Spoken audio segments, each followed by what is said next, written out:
আমি আর মুশতাক আজকে গিয়েছি গুলশান 2 নাম্বার কাঁচা বাজারে। সবসময় আমরা বাসার বাজারটা এখান থেকেই করি, প্রতি মাসের বাজার এখান থেকে শুরু করি। তো ঢুকতেই প্রথমে একটা এই ফলমূলের দোকান ছিল, এখানে হচ্ছে জাম্বুরা, তারপরে বিলাতি কাপ, আরও কি কি কামরাঙ্গা, মিষ্টি আলু, তারপরে লটকন, এগুলো ছিল। তো অ্যাকচুয়ালি যখনই বাজারে যাই এই দোকানটার সামনে আমি যাই, ওদের সাথে গল্প করি, এখানে বসি, এবং আপনি দেখতেই পাচ্ছেন যে ওখানে সব দেশি ফল পাওয়া যায়। আমার প্রিয়, তিশা বলছে যে আমার প্রিয় হলো দেশি। আমি যেমন জাম্বুরা পছন্দ করি, বিলাতি কাপ পছন্দ করি, ডেউয়া বলে আপনি জানেন, ডেউয়া, মিষ্টি আলু, তারপর লটকন, এইসব পছন্দ। আর তিশার পছন্দ হলো বাংলাদেশের মধ্যে মানে আম আর অন্য সব ফল পছন্দ। দেশি ফল কখনো খাই নাই নাকি এইসব, অনেকটা সে চিনেও না। এবং আমি জানিও না যে মানে কোনটাকে সেভাবে কি, গাব আমি কোনোদিনও খাইনি, যদিও আমাদের বাড়িতে একটা গাব গাছ আছে। তারপরে আতা ফলটা অবশ্য মোটামুটি ভালোই লাগে, বেশ মজা লাগে। তারপরে এই যে গিয়েছি আম কিনতে, প্রথমে আমি নিচ্ছি আম, তারপরে হচ্ছে ওই ল্যাংড়া আম, তারপরে কি কি যেন আম থাকে ওগুলা। মাশাআল্লাহ, আম খাইতেও পারে, আমার মনে হয় ডেলি 1 কেজি আম খায়। ফালতু কথা বলবো না। হ্যাঁ, তারপরে এই যে লম্বা লম্বা এই আমগুলোর নাম যেন কি আম, ও হ্যাঁ, ব্যানানা ম্যাঙ্গো।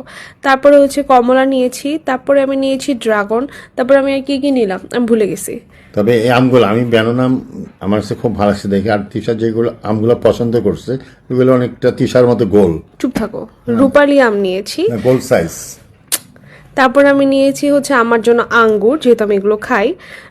রাত হলেই আমার খিদা লাগে, একটু ডায়েটে থাকার জন্য আসলে বেশি মজার মজার চিপস চকলেট বাদ দিয়ে এগুলোই খেতে, তবে মাঝে মাঝে চুরি করে খাই আমি।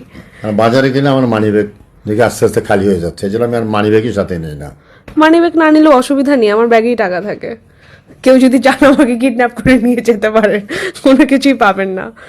তারপরে ও দেখছিল লটকন, এই লটকনগুলো এত ভালো, বড় বড় সাইজে। তবে লটকনের জন্য কিন্তু বিখ্যাত আমাদের নরসিংদী শিবপুর।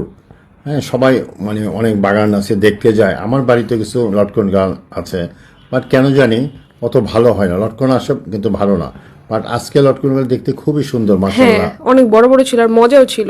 কথায় বলে না, মক্কার মানুষ হজ পায় না, আমাদের ক্ষেত্রেও তাই হয়েছে। আমাদের বাড়ির লটকন আমরাই খেতে পারি না, আর এত কাছে শিবপুর হওয়া সত্ত্বেও মানে আসলে সেভাবে যাওয়া হয়নি এখনো পর্যন্ত আমার। তবে ও অনেকবার গিয়েছে আর আমাকে বলেছে আমাকে নিয়ে যাবে।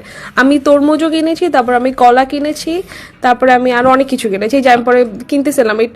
তারপর আমি নিয়েছি শাপলা, তারপর আমি নিয়েছি পুঁই শাক, আর আমি নিয়েছি আর কি কি যেন নিলাম, ভুলে আর গেছি। একটা কথা বলি, সবাই বলে তিশা কেন মোস্তাক বলে, আরে বেটা মোস্তাক বলে তোদের প্রবলেম কি? আমি ওর হাজবেন্ড, ও আমাকে মোস্তাক বলে, তো আমার ভালো লাগে। সুতরাং তারপর আমি আতা ফল নিয়েছি, আর এই পিচিটা অনেক কিউট। এটা নিয়ে কারো জ্বর আর কিছু নাই। মোস্তাক, নারিকেল নিয়েছি, তারপর আর কি কিনলাম ভুলে গেলাম আমি। যাই হোক, সবাই ভালো থাকেন, সুখে থাকেন, বেশি জ্বলেন না, জ্বলা ভালো না, ভালোবাসা অবিরাম। Bye bye.